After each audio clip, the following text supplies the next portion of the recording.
10월 5일 수요일, 오늘 저에게 주신 말씀은 사무엘하 11장 14절에서 20절 말씀입니다. 말씀을 통해서 성령께서 우리에게 충만히 임하시는 은혜가 있기를 소원합니다. 오늘 말씀 함께 읽도록 하겠습니다.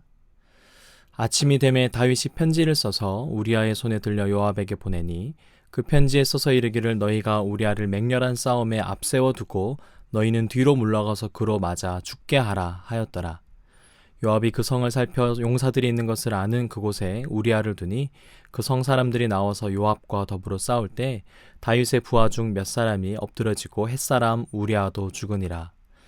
요압이 사람을 보내 그 전쟁의 모든 일을 다윗에게 보고할세 그 전령에게 명령하여 이르되 전쟁의 모든 일을 내가 왕께 보고하기를 마친 후에 혹시 왕이 노하여 내게 말씀하시기를 너희가 어찌하여 성에 그처럼 가까이 가서 싸우느냐 그들이 성 위에서 쏠 줄을 알지 못하였느냐 여룻베셋의 아들 아비멜렉을 쳐 죽인 자가 누구냐 여인 하나가 성에서 맷돌 윗짝을 그 위에 던짐에 그가 뎃베스에서 죽지 아니하였느냐 어찌하여 성에 가까이 갔더냐 하시더거든 내가 말하기를 왕의 종 햇사람 우리아도 죽었나이다 하라.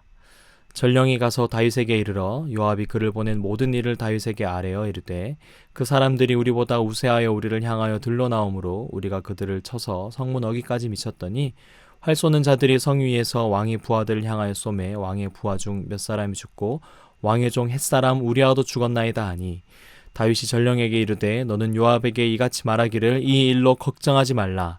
칼은 이 사람이나 저 사람이나 삼키느니라. 그 성을 향하여 더욱 힘써 싸워 함락시키라 하여 너는 그를 담대하게 하라 하니라. 우리아의 아내는 그 남편 우리아가 죽었음을 듣고 그의 남편을 위하여 소리내어 오니라.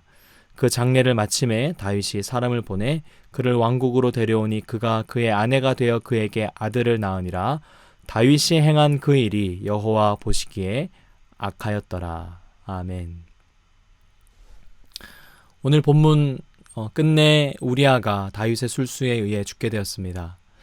요압은 가장 강렬한 곳에서 전투가 가장 강렬하게 벌어진 곳에 우리아를 배치하였고 끝내 우리아는 활에 맞아 죽고 다윗의 군대는 성읍을 점령하는 데 실패하였습니다. 다윗이 그 보고를 듣고서는 요압을 책망하지 않고 오히려 요압과 군사들을 격려했습니다. 그리고 우리아가 죽자 밧세바는 남편을 위해 애곡하고 장례를 치르게 되었죠. 오늘 본문을 읽으며 독자들이 가장 의아해하는 것은 다윗이 굳이 이렇게까지 우리아를 죽였어야 했을까일 것 같습니다. 그가 간음죄로 처벌당할까봐 그렇게 술수를 부려서 우리아를 적들의 손에 죽게 하였을까요? 이 당시 왕은 사람들로 인한 징벌적 대상에 속하지 않았습니다. 오히려 나단 선지자가 이후에 다윗을 책망할 때 여호와께서 다윗에 대한 징계를 친히 언급하셨죠. 그렇다면 다윗은 여호와께 이 일을 숨기고자 오늘과 같은 이 본문의 일을 벌였을까요? 이미 사람의 중심을 보시는 여호와 하나님인 것을 그 누구보다 다윗은 잘 알고 있습니다. 여호와를 숨기기 위해 여호와께 자신의 죄를 숨기기 위해서 이 일을 벌였다고도 할 수 없을 것 같습니다. 그는 아마 자신이 이제껏 쌓아온 명예와 도덕성에 큰 흠집이 생길까봐 자신이 왕으로 있는 이 현실 속에서 이러한 사건으로 말미암아 국가 운영에 차질이 생길까봐 이렇지 않았을까 싶습니다. 만약 그렇다면 이 선택은 철저히 누구를 위한 선택일까요? 하나님입니까? 그렇지 않습니다. 다윗 자기 자신을 위한 선택이었죠. 그것이 잘 나타나 있는 본문이 바로 오늘 25절 말씀입니다. 25절 다윗이 전령에게 이르되 너는 요압에게 이같이 말하기를 이 일로 걱정하지 말라. 칼은 이 사람이나 저 사람이나 삼키느니라. 그 성을 향하여 더욱 힘써 싸워 함락시키라 하여. 칼은 이 사람이나 저 사람이나 삼킨다고 다윗이 말했습니다. 다윗은 자신의 갈증에 목마름으로 인해 부하들이 적진을 뚫고 자신에게 물을 가져오던 적이 있었는데 다시는 자신의 사욕으로 부하들을 이렇게 다루지 않겠다고 맹세까지 한 인물입니다. 부하들을 그렇게 끔찍히 아끼는 자가 그가 고작 하는 이야기가 칼은 이 사람이나 저 사람이나 삼키느니라 라고 과연 말을 할 수 있을까요? 그렇지 않습니다. 나 자신이 왕이기 때문에, 내 인생에 그 누구도 개입할 수 없는 곤고한 성이 자신에게 세워졌기 때문에 다윗이 이러한 끔찍한 일을 벌인 것이죠. 그를 제어할 사람은 이제 온 땅에 그 누구도 존재하지 않습니다. 이것이 바로 내가 내 인생의 주인이 될 때 나타나는 가장 무서운 점입니다. 이러한 다윗의 태도는 사사기에서 이미 반복되었던 태도이지 않습니까? 하나님 중심적이지 않고 온통 자기 뜻대로 자기 소견에 옳은 대로 행하던 그러한 자기 중심적인 태도 말이죠. 성경은 하나님의 백성들이 하나님과 사람들 사이에서 어떻게 살아야 하는지를 오해 없이 뚜렷하게 잘 말하고 있습니다. 거짓말하지 않고 살인을 저지르지 않아야 하며 남의 것을 탐하지 않고 간음을 해서도 안 됩니다. 하나님은 언제나 이러한 영역들에 대해서는 명확하고 단호하게 말씀하셨습니다. 그러나 우리가 알고 있는 성경의 주요 인물들은 어땠습니까? 아브라함은 거짓말쟁이였고 모세는 살인자였으며 다윗은 오늘 본문에 본 것 같이 간음과 살인을 겸하여 저질렀습니다. 성경의 그 어떤 인물보다 하나님이 그들 삶의 피부에 와닿게 부인할 수 없을 만큼 함께 하셨음에도 불구하고 이들은 범죄하였죠. 저는 죄를 옹호하고자 하는 뜻에서 이렇게 말씀드리는 것이 아닙니다. 이것이 바로 인간의 본성이며 누구에게나 일어날 수 있다는 것을 성경은 대비해서 오늘 우리에게 말씀하고 있는 것이죠.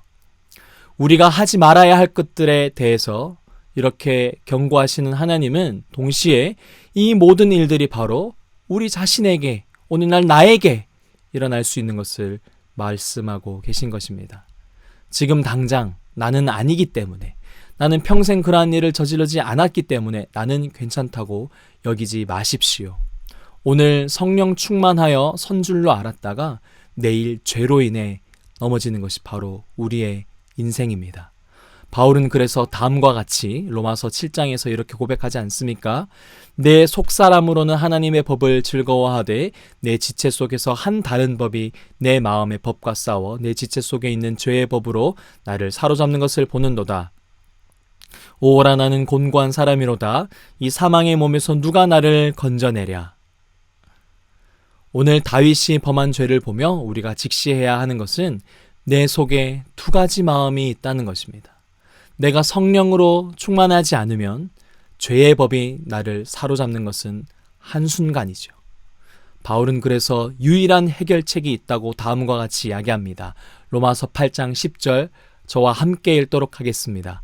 또 그리스도께서 너희 안에 계시면 몸은 죄로 말미암아 죽은 것이나 영은 의로 말미암아 살아있는 것이니라. 그리스도께서 우리 안에 계셔야 죄가 죽고 영으로 우리가 사는 것입니다. 그런데 그리스도께서 어떻게 우리 안에 살아 계실 수 있습니까? 성령으로 함께 계시죠. 그래서 우리가 매일 성령의 충만함을 기도와 말씀을 통해서 구해야 하는 것입니다. 사랑하는 새우신교회 성도 여러분, 예수님은 의인을 부르러 온 것이 아니라 죄인을 부르러 이 땅에 오셨다고 친히 말씀하셨습니다. 오늘 그 예수님의 부르심 앞에 순종으로 반응하는 저와 여러분 되시기를 축원합니다. 우리 안에 진정한 왕 되신 예수님이 성령의 충만함으로 온전히 계셔서 죄는 죽고 영이 사는 은혜, 예수 그리스도로 말미암아 우리에게 주신 오늘 하루가 승리케 되는 그 은혜에 가득한 하루 되시기를 예수님의 이름으로 축복합니다. 기도하겠습니다. 우리 마음의 중심을 아시는 하나님 아버지, 우리 마음에는 하나님의 법을 따르길 바라는 마음이 있으나 하나님의 뜻을 따라 살아가길 바라는 그 마음이 있으나 그러나 동시에 죄의 법을 따라 살아가길, 육체의 정욕을 따라 살아가는 그러한 두 마음이 오늘도 우리 안에서 싸우고 있음을 고백합니다. 그러한 곤고한 우리를 건져내실 이가 과연 누구시겠습니까? 우리의 진정한 왕 되신 예수 그리스도께서 성령으로 임재하사 주님이 온전히 우리를 다스리시며 주님이 왕 되셔서 우리를 통하여서 하나님 나라가 임하게 되는 그 은혜, 또한 예수로 말미암아 승리를 이미 경험하는 그러한 삶을 살 수 있도록 모든 세우신 교회 성도님들의 삶을 은혜로 붙들어 주시옵소서.